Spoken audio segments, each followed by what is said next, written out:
Assalamualaikum warahmatullahi wabarakatuh. Perkenalkan, nama saya Koiria Wahyuni dari Prodi Ekonomi Syariah dari STAI Muhammadiyah Tulungagung. Di kesempatan kali ini, saya akan menjelaskan materi tentang sistem ekonomi dan fiskal pada masa pemerintahan Rasulullah dan pada Khulafaur Rasyidin serta awal pemerintah. Baik, teman-teman semuanya, sistem ekonomi sejak zaman Rasulullah itu masih menjadi rujukan hingga sekarang karena berdasarkan pada Al-Quran dan juga As-Sunnah. Zaman sebelum Islam datang di Mekah saat itu sangat kental sekali dengan sistem riba dan akhirnya diberantas tuntas oleh Rasulullah dan diganti dengan sistem bagi hasil, yaitu dan juga di situ ada Baitul Mal untuk menjadi solusi akan permasalahan tersebut, ya, sebagai lembaga yang mengelola pajak secara profesional, yaitu jizya dan khoras serta wakaf. Kemudian rumusan masalah yang akan saya jelaskan, yaitu satu, sistem ekonomi dan fiskal pada masa Rasulullah, pada masa Khulafaur Rasyidin, dan dibandingkan dengan perekonomian pada era sekarang. Perbedaan sistem ekonomi yang pertama, pada masa Rasulullah sudah menerapkan larangan riba sesuai dengan Al-Baqarah ayat 275. Karena Islam turun untuk mengatur sesuatu yang salah. Intinya seperti itu. Kemudian yang kedua, ada kewajiban zakat sebagai instrumen redistribusi kekayaan berdasarkan surat At-Taubah ayat 60. Kemudian larangan penimbunan harta bisa dilihat di surat At-Taubah ayat 34. Kemudian yang keempat, yaitu transparansi dalam transaksi, yaitu murabahah dan musyarakah dan lain-lain. Praktek ekonomi, Rasulullah sudah mendirikan pasar bebas pada masa itu di Madinah untuk mencegah monopoli, dan penggunaan zakat untuk mengentaskan kemiskinan, mengembangkan konsep wakaf sebagai bentuk amal sosial, dan sudah adanya Baitul Mal tapi belum terlembagakan. Kemudian ciri ekonominya masih bersifat mikro, berskala mikro, ya. Pada masa Khulafaur Rasyidin, yaitu satu, pada masa Abu Bakar As-Siddiq, fokus pada pengumpulan zakat dari kaum yang menolak setelah wafatnya Rasulullah. Jadi setelah Rasulullah wafat, ada beberapa kelompok yang tidak mau membayar zakat. Nah, pada saat itu Abu Bakar memberantas orang-orang dalam arti mengembalikan kesadaran mereka untuk membayar zakat kembali. Kemudian menyelesaikan persoalan pemberontakan yang berdampak pada stabilitas ekonomi, artinya sudah bisa diatasi. Yang ketiga, memastikan zakat tetap digunakan untuk kepentingan umum dan melanjutkan konsep Baitul Mal yang sudah berjalan. Nah, pada masa Umar bin Khattab ini sudah mendirikan lembaga resmi Baitul Mal atau kantor bendahara negara. Kemudian mengembangkan sistem pajak seperti jizya dan khoras dan untuk non-muslim di wilayah taklukan.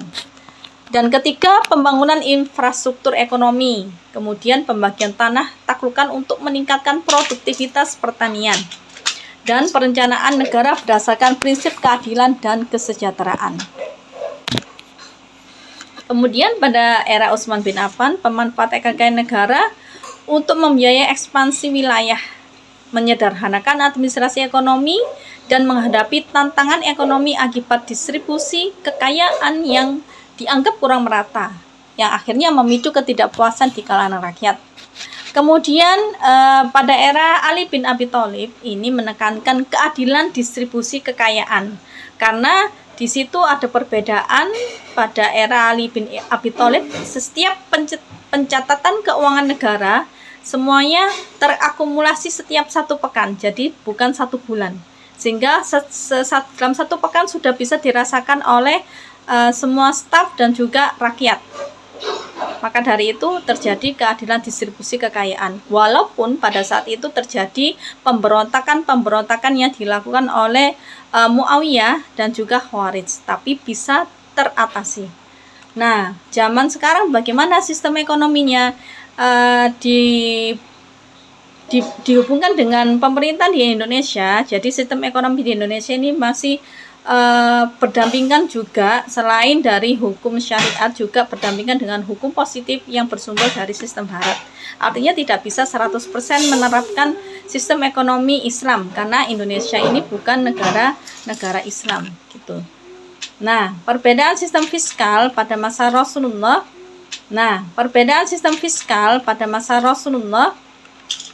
Jadi peningkatan pendapatan nasional dan tingkat dari partisipasi kerja lewat persaudaraan antar kaum muhajirin dan ansor, sehingga terjadi distribusi pendapatan dari kaum ansor ke muhajirin yang berimplikasi pada peningkatan permintaan total di Madinah. Yang kedua yaitu kebijakan pajak. Penerapan kebijakan pajak yang dilakukan oleh Rasulullah seperti kharaj, khums, dan zakat menyebabkan terciptanya kestabilan harga dan mengurangi inflasi. Dan yang ketiga, anggaran pengaturan APBN yang dilakukan oleh Rasulullah cermat, efektif, dan efisien menyebabkan jarang terjadinya defisit anggaran meskipun sering terjadi peperangan. Dan yang keempat yaitu menerapkan beberapa kebijakan fiskal secara khusus untuk pengeluaran negara, yaitu menerima bantuan kaum muslimin secara sukarela untuk memenuhi kebutuhan pasukan. Pada masa Abu Bakar yaitu 1. Pajak tanah atau kharaj, kemudian biaya impor atau zakat usr, kemudian humus atau 1/5 harta rampasan perang, wakaf, nawaib yaitu pungutan terhadap orang kaya untuk menutup defisit dari anggaran negara. Yang keenam yaitu amwal fadla, yaitu harta yang didapatkan dikarenakan pemiliknya pergi meninggalkan negerinya ataupun meninggal dengan tidak adanya ahli waris. Nah, pada masa Umar bin Khattab ini lebih profesional karena dia bisa berekspansi di wilayah yang lebih luas, yaitu di Jazirah Arab seperti di Persia, Romawi, Syria, kemudian kerajaan Persia termasuk juga Irak. Dan di sini di eranya Umar bin Khattab terjadi pendirian lembaga Baitul Mal, yaitu untuk departemen pelayanan militer, kemudian juga sudah terbentuk departemen kehakiman, eksekutif, dan pendidikan serta pengembangan Islam, dan juga departemen jaminan sosial. Artinya pada zaman itu sudah banyak terbentuk pemerintahan yang lebih tertata rapi. Kemudian sumber pemasukan pajak al-kharaj yaitu kepemilikan tanah bekas kerajaan Romawi dan Persia. Pemasukan yang selanjutnya yaitu pemasukan zakat dan usyur serta rincian ya. Jadi usyur itu apa sih? Usyur itu adalah tarif yang dikenakan oleh pada pedagang baik muslim maupun non muslim. Untuk warga asing non muslim atau harbi dikenakan tarif tertinggi yaitu 10%. Kalau kafir dhimmi atau non muslim yang hidup di bawah perlindungan negara Islam dikenakan tarif 5%. Kalau masyarakat muslim dikenakan tarif terendah yaitu 2,5% yang setara dengan kewajiban pajak perdagangan. Dan itu hanya 1 tahun sekali dikeluarkan, itu pun telah mencapai nisab yaitu batas minimum lebih dari 200 dirham. Kemudian pada zaman Utsman bin Affan sistem fiskalnya yaitu pemberlakuan ekonomi politik yang berdasarkan syariat Islam.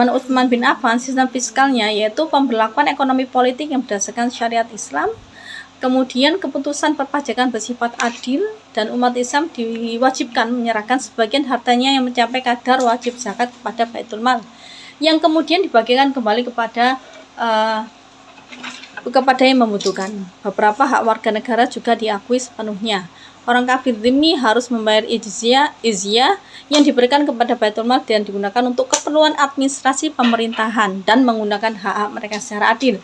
Petugas zakat yang bekerja pada Baitul Mal ditekankan jujur pada melakukan tugas-tugasnya, melakukan supervisi secara ketat terhadap pelanggaran-pelanggaran harta yang akan memunculkan kemudaratan bersama. Nah, terakhir pada Ali bin Abi Thalib yaitu sistem fiskalnya tugas-tugasnya, melakukan supervisi secara ketat terhadap pelanggaran-pelanggaran harta yang akan memunculkan kemudaratan bersama.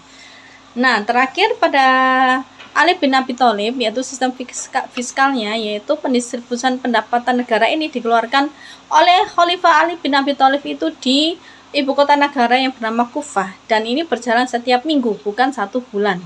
Yang kedua, pengumpulan pendapatan negara diperoleh dari berbagai sumber, yaitu zakat, kharaj, usyur, jizyah, wakaf, infak, serta kafaroh dari kota Mekah. Semua pemasukan itu berasal dari kota Mekah, Madinah, Bahrain, Oman, Basrah, Yaman, Al-Jazirah, kemudian Persia, Khurasan, Hamzan, serta Azerbaijan. Yang ketiga, sistem pencatatan keuangan negara ini dicatat secara akuntabel dan transparan, sehingga disetorkan ke Baitul Mal dan dirasakan oleh semua rakyat di bawah kepemimpinan Ali bin Abi Thalib, dan dipastikan rata semuanya, tidak ada yang kelaparan ataupun tidur di jalan, baik muslim maupun non muslim.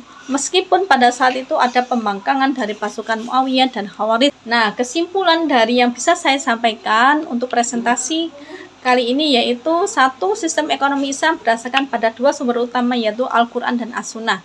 Pada masa ekonomi era Rasulullah masih bersifat mikro dan dilanjutkan oleh pemerintahan Khulafaur Rasyidin berkembang menjadi ekonomi makro.